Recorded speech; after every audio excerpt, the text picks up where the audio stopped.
Ms. LaCroix to you as well. Okay. Troy? You know, it doesn't have to be great big huge stuff, it can be really pretty.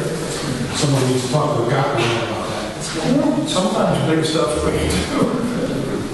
This is a piece of yew that was sitting around the shop, and found out that the color disappears after it dries. Of course, I found that out after it dried, so I wasn't able to preserve any of the color.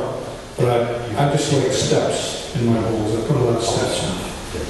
This is labeled cherry, it's yew. I found that out after I cut another piece of yew.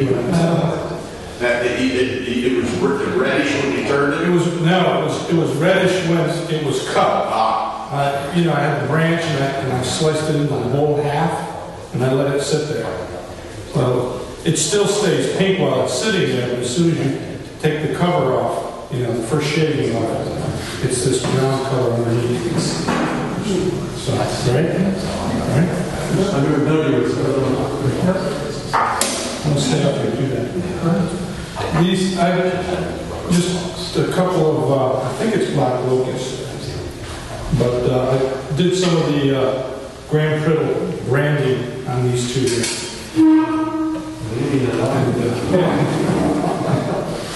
They're not matching because the feet, you know, the profile is different. So, but I just thought I'd try that. And I didn't color it like he did. I just left it the burn color, and there's some of the white wood or grayish brown wood underneath shows through the branding. You burned out of the tip? Yeah. It was actually more of a V, yeah, the tip. But that monster of a burner that we built. Need a fire extinguisher with that thing.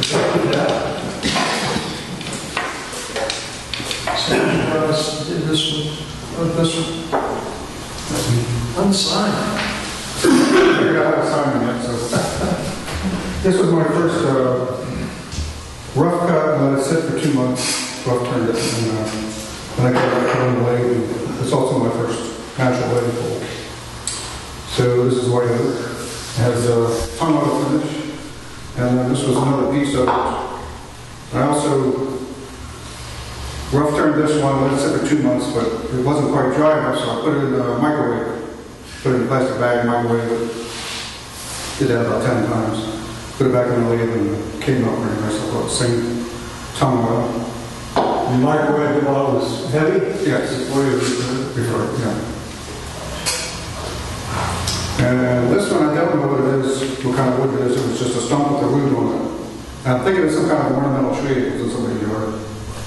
And redbud, dogwood, something like that. But it has a nice pattern to the whatever it is there.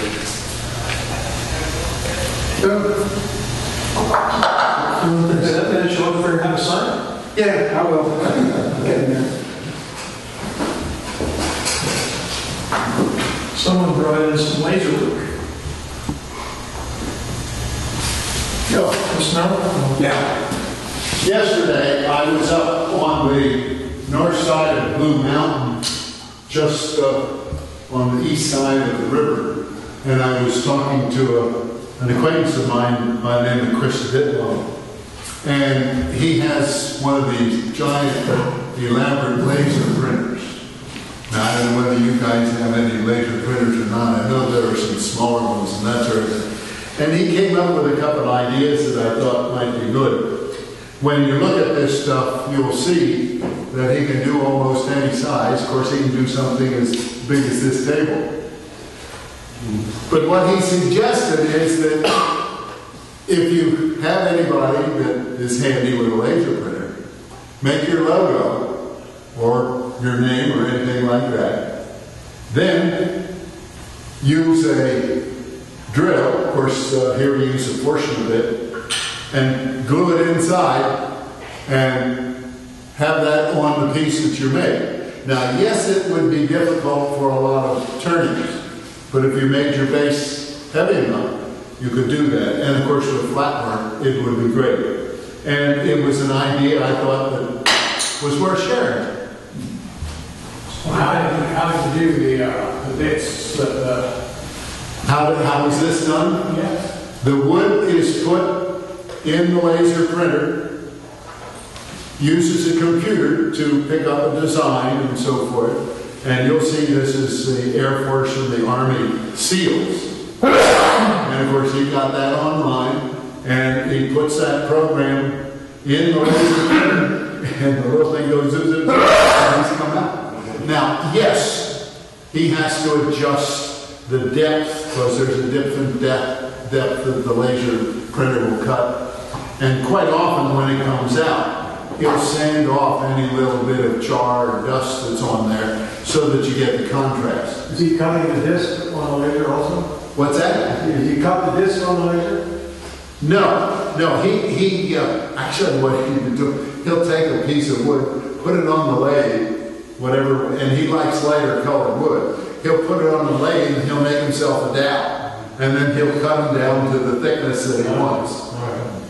So he makes a dowel on the lathe, whatever size that he wants, and then of course he cuts them down and puts these things in the laser printer. He can only print one at a time, but most of the small laser printers I know that fellows have are just perfect for that kind of stuff. That's a laser printer, not a laser engraver. That's engraver. It's laser engraver. Laser engraver. A laser engraver, yes.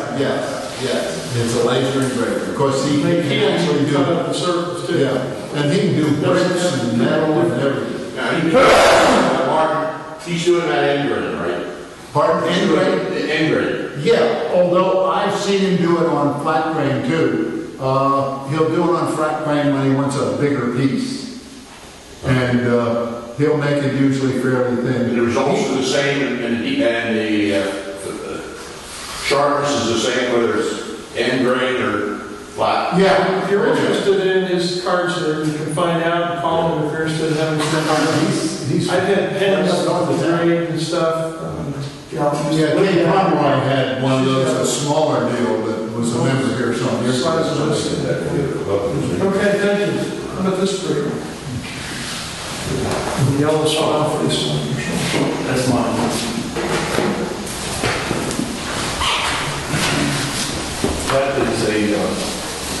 That's a piece of ambrosia maple that Jim gave me, but I was kind of looking at that, and some of the splotches on there sort of look like clouds, like little scenes on there. And I kind of like the idea, but we'll see how it goes in the future. Yeah. It's interesting being willing to explore and The try. yellow dye is the color of epoxy you've been playing with? No, that's just paint. Oh. It's a mortal sin to paint wood, I think, isn't it? No, it's not. I like this fine. Paint. It's real high, I do the summer cloud. Yeah, for the Okay. there concentrating. This is mine also. It's a piece of Spalding Beach. Some kind of challenge to get that piece is really getting me a class. I'm painting that basically.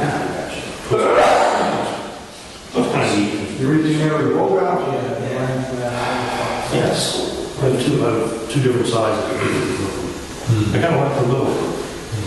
You have to get inside there. Get in there, you know, right? I haven't mastered the straddle and the lathe part yet, that's why. And this is a piece of elm that one of the young fellows at the office gave me. Sort of the challenges he brought in this chunk of wood, and it was sort of folded in, you know how it was, they kind of folded in those. He wanted to see what I could make of it. I think it came out pretty well. Kind of heavy stuff. You're not very well at this. I show it to him, see. Yeah, all of them are very pretty. I think maybe that's red elm. I'm not sure. He just said it was an elm. It probably It was really dark. look at it. Oh, the hollow. Oh, it's all water.